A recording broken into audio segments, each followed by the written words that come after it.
అసలు ఎవరి క్యాండిడేట్ అని చెప్పి ఒక్కసారి గూగుల్ని ఎవరు సిద్ధార్థ రెడ్డిని కొట్టాను. కొడితే డింగ్మని వచ్చిందండి ఒక video. Friends, welcome to be alert. మీ చుట్టూ జరుగుతున్నా మిమ్మల్ని అప్రమత్తం చేసే కథనాలపై ఫోకస్ చేసి ఇంతకీ శాప్ చైర్మన్ అన్నారు, మనోడు కొడాలని ఒక మంత్రి ఏమో ఎత్తేస్తున్నాడు, ఇంకొక ఎవరో జక్కంపూడి రాజా వాళ్ళేమో వాళ్ళ బిల్డప్ వాళ్ళు ఇచ్చారు. తీరా ఎవరని చూస్తే ఏటన్నా నువ్వు నేరాల ఘోరాలు ఎట్టావు అనుకుంటున్నారా? మనోడి బ్యాక్గ్రౌండ్ ఇదే. ఆ సిద్ధార్థ రెడ్డి అనేవాడు ఈ నేరాల ఘోరాల బ్యాక్గ్రౌండ్ క్యాండిడేట్. జనరల్గా మన జగనానికి బాగా చదువుకున్న వాళ్ళన్నా వెనకాతల ప్యూర్ బ్యాక్గ్రౌండ్ ఉన్న వాళ్ళన్నా నచ్చరు కదా. ఏ గూటి పక్షులు ఆ గూటికే చేరతాయి. అందుకే నేరస్తులైన వచ్చుతారు. ఏంటి ఈయన గొప్పతనం, ఈ సిద్ధార్థ రెడ్డి అన్న అతను గొప్పతనం చేస్తూ ఇవాల్టి బీ అలర్ట్లోకి ఎంటర్ అయిపోతాం.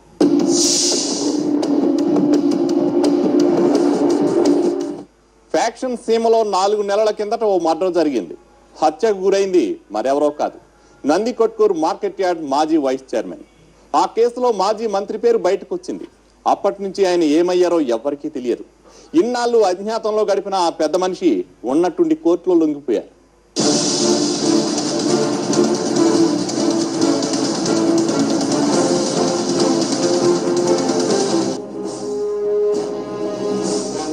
కర్నూలు జిల్లాకు చెందిన మాజీ మంత్రి శేషసేనారెడ్డి అదనపు జీఎఫ్సీఎం కోర్టులో లొంగిపోయారు. ఎన్నికల తరుణంలో 4 నెలల కిందట కర్నూలులో నందికొట్కూరు మార్కెట్ యార్డ్ మాజీ వైస్ చైర్మన్ సాయి ఈశ్వరుడు హతమయ్యాడు. ఈ కేసులో మాజీ మంత్రి శేషసేనారెడ్డితో పాటు ఆయన కుమారుడు మాజీ ఎమ్మెల్యే బైరెడ్డి రాజశేఖర్ రెడ్డి, మనవడు బైరెడ్డి సిద్ధార్థ రెడ్డి నిందితులు. మీసాలు కూడా రాలేదు, మన వాళ్ళకి గడ్డం కూడా రాలేదు. గట్టిగా అయితే ఒక 18-19 సంవత్సరాలు ఉంటాయనుకుంటా. ఎవరో ఈ సిద్ధార్థ రెడ్డి అనేవాడికి 18-19 సంవత్సరాలు ఉన్నప్పుడే పేకలు కోసే బ్యాక్గ్రౌండ్, మనుషుల్ని హత్యలు చేసే బ్యాక్గ్రౌండ్. ఇలాంటి వ్యక్తిని తీసుకొచ్చి నారా లోకేష్ గారికి పోటీగా యోగాలు స్టార్ట్ చేస్తాడట కొడాలి నాని. ఏంటయ్యా ఈ దౌర్భాగ్యం రాష్ట్రానికి? అంటే నారా లోకేష్ అనే వ్యక్తి ఆయన ఏమి నేరాలు ఘోరాలు చేయకపోవటం, బాబాయిని లేపించేయపోవటం, మర్డర్లో మానభంగాలు చేయించకపోవటం, అక్రమాస్తులు సంపాదించకపోవటం, అందుకని ఆయన పప్పు అంటున్నారా? అంటే అవన్నీ చేసే వాళ్ళందరూ కూడా నిప్పులా లేకపోతే తుప్పులా? మీసాలు కూడా లాంటి టైంలో మర్డర్ చేసిన వ్యక్తులు ఈ రోజున ప్రజా నాయకులు మా జగన్మోహన్ రెడ్డి అన్నకి. ఎందుకంటే అన్న వీళ్ళకి ఇతనికి శాప్ చైర్మన్ ఇచ్చాడు స్పోర్ట్స్ అథారిటీకి. మరి ఏం స్పోర్ట్స్ చూసాడంటే పేకలు నరికే స్పోర్ట్స్ చూసావన్నా జగన్ అన్న?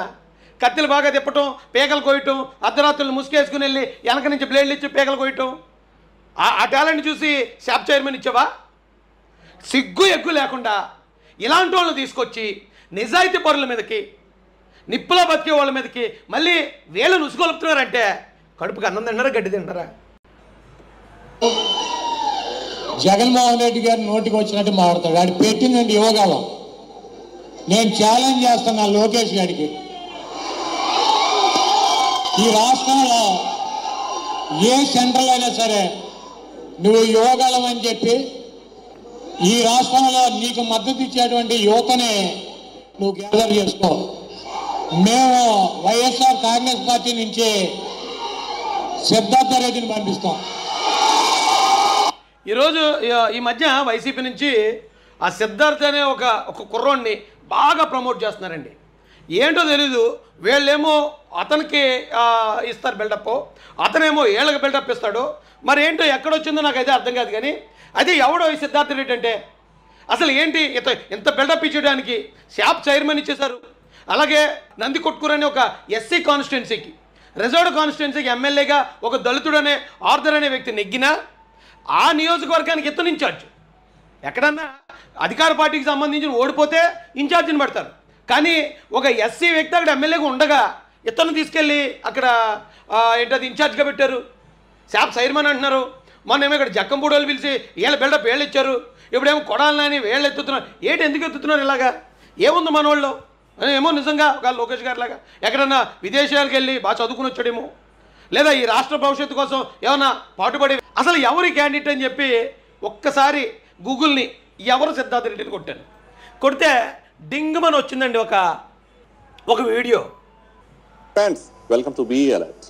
మీ చుట్టూ జరుగుతున్నా మిమ్మల్ని అప్రమత్తం చేసే కథనాలపై ఫోకస్ చేసి ఇంతకీ శాప్ చైర్మన్ అన్నారు, మనోడు కొడాలని ఒక మంత్రి ఏమో ఎత్తేస్తున్నాడు, ఇంకొక ఎవరో జక్కంపూడి రాజా వాళ్ళేమో వాళ్ళ బిల్డప్ వాళ్ళు ఇచ్చారు. తీరా ఎవరని చూస్తే ఏటన్నా నువ్వు నేరాల ఘోరాలు ఎట్టావు అనుకుంటున్నారా? మనోడి బ్యాక్గ్రౌండ్ ఇదే.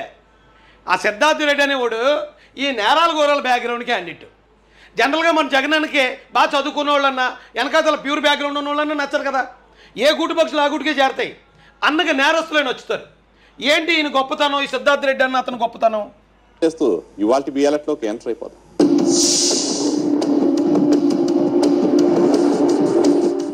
ఫ్యాక్షన్ సీమలో 4 నెలల కిందట ఓ మర్డర్ జరిగింది. హత్యకు గురైంది మరెవరో కాదు, నందికొట్కూరు మార్కెట్ యార్డ్ మాజీ వైస్ చైర్మన్. ఆ కేసులో మాజీ మంత్రి పేరు బయటకు వచ్చింది. అప్పటి నుంచి ఆయన ఏమయ్యారో ఎవ్వరికీ తెలియదు. ఇన్నాళ్ళు అజ్ఞాతంలో గడిపిన ఆ పెద్ద మనిషి ఉన్నట్టుండి కోర్టులో లొంగిపోయారు.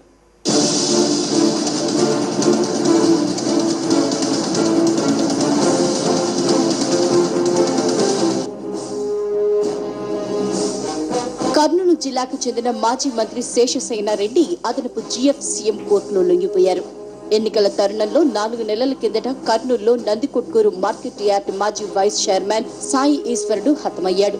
ఈ కేసులో మాజీ మంత్రి శేషసేనారెడ్డితో పాటు ఆయన కుమారుడు మాజీ ఎమ్మెల్యే బైరెడ్డి రాజశేఖర్ రెడ్డి, మనవడు బైరెడ్డి సిద్ధార్థ రెడ్డి నిందితులు. మీసాలు కూడా రాలేదు, మన వాళ్ళకి గడ్డం కూడా రాలేదు. గట్టిగా అయితే ఒక 18-19 సంవత్సరాలు ఉంటాయనుకుంటా. ఎవరో ఈ సిద్ధార్థ రెడ్డి అనేవాడికి 18-19 సంవత్సరాలు ఉన్నప్పుడే పేకలు కోసే బ్యాక్గ్రౌండ్, మనుషుల్ని హత్యలు చేసే బ్యాక్గ్రౌండ్. ఇలాంటి వ్యక్తిని తీసుకొచ్చి నారా లోకేష్ గారికి పోటీగా యోగాలు స్టార్ట్ చేస్తాడట కొడాలి నాని. ఏంటయ్యా ఈ దౌర్భాగ్యం రాష్ట్రానికి? అంటే నారా లోకేష్ అనే వ్యక్తి ఆయన ఏమి నేరాలు ఘోరాలు చేయకపోవటం, బాబాయిని లేపించకపోవటం, మర్డర్లో మానభంగాలు చేయించకపోవటం, అక్రమాస్తులు సంపాదించకపోవటం, అందుకని ఆయన పప్పు అంటున్నారా? అంటే అవన్నీ చేసే వాళ్ళందరూ కూడా నిప్పులా లేకపోతే తుప్పులా? మీసాలు కూడా లాంటి టైంలో మర్డర్ చేసిన వ్యక్తులు ఈ రోజున ప్రజా నాయకులు మా జగన్మోహన్ రెడ్డి అన్నకి. ఎందుకంటే అన్న వీళ్ళకి ఇతనికి శాప్ చైర్మన్ ఇచ్చాడు స్పోర్ట్స్ అథారిటీకి. మరి ఏం స్పోర్ట్ చూసాడంటే పేకలు నరికే స్పోర్ట్ చూసావన్నా జగన్ అన్న? కత్తిలు బాగా తిప్పటం, పేకలు కోయటం, అర్ధరాత్రులు ముసుకేసుకుని వెళ్ళి వెనక నుంచి బ్లేడ్లు ఇచ్చి పేకలు కోయటం, ఆ టాలెంట్ చూసి శాప్ చైర్మన్ ఇచ్చావా? సిగ్గు ఎగ్గు లేకుండా ఇలాంటి వాళ్ళని తీసుకొచ్చి నిజాయితీ పరుల మీదకి, నిప్పులో బతికే వాళ్ళ మీదకి మళ్ళీ వీళ్ళు నుసుగొలుపుతున్నారంటే కడుపుకి అన్నం తింటారా గడ్డి తింటారా? జగన్మోహన్ రెడ్డి గారు నోటికి వచ్చినట్టు మాట్లాడతాడు. వాడు పెట్టిందండి యువగాలం. నేను ఛాలెంజ్ చేస్తున్నా లోకేష్ గారికి, ఈ రాష్ట్రంలో ఏ సెంట్రల్ అయినా సరే నువ్వు యువగాలం అని చెప్పి ఈ రాష్ట్రంలో నీకు మద్దతు ఇచ్చేటువంటి యువతని నువ్వు గ్యాదర్ చేసుకో. మేము వైఎస్ఆర్ కాంగ్రెస్ పార్టీ నుంచి సిద్ధార్థ రెడ్డిని పంపిస్తాం.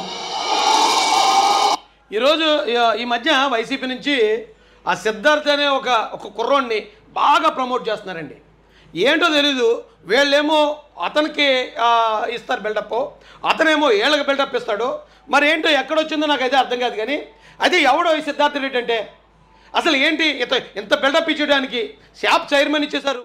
అలాగే నందికొట్కూరు అనే ఒక ఎస్సీ కాన్స్టిట్యున్సీకి, రిజర్వ్డ్ కాన్స్టిట్యున్సీకి ఎమ్మెల్యేగా ఒక దళితుడు అనే ఆర్థర్ అనే వ్యక్తి నెగ్గినా ఆ నియోజకవర్గానికి ఇతను ఇన్ఛార్జ్. ఎక్కడన్నా అధికార పార్టీకి సంబంధించిన ఓడిపోతే ఇన్ఛార్జిని పెడతారు. కానీ ఒక ఎస్సీ వ్యక్తి అక్కడ ఎమ్మెల్యేగా ఉండగా ఇతను తీసుకెళ్ళి అక్కడ ఏంటది ఇన్ఛార్జ్గా పెట్టారు. శాప్ చైర్మన్ అంటున్నారు. మొన్నేమో ఇక్కడ జక్కంపూడి వాళ్ళు పిలిచి వీళ్ళ బిల్డప్ వీళ్ళు ఇచ్చారు. ఇప్పుడేమో కొడాలని వీళ్ళు ఎత్తుతున్నారు. ఎందుకు ఎత్తుతున్నారు ఇలాగా? ఏముంది మన వాళ్ళు? ఏమో నిజంగా ఒక లోకేష్ గారి లాగా ఎక్కడన్నా విదేశాలకు వెళ్ళి బాగా చదువుకుని వచ్చాడేమో, లేదా ఈ రాష్ట్ర భవిష్యత్తు కోసం ఏమన్నా పాటుపడే వ్యక్తి ఏమో.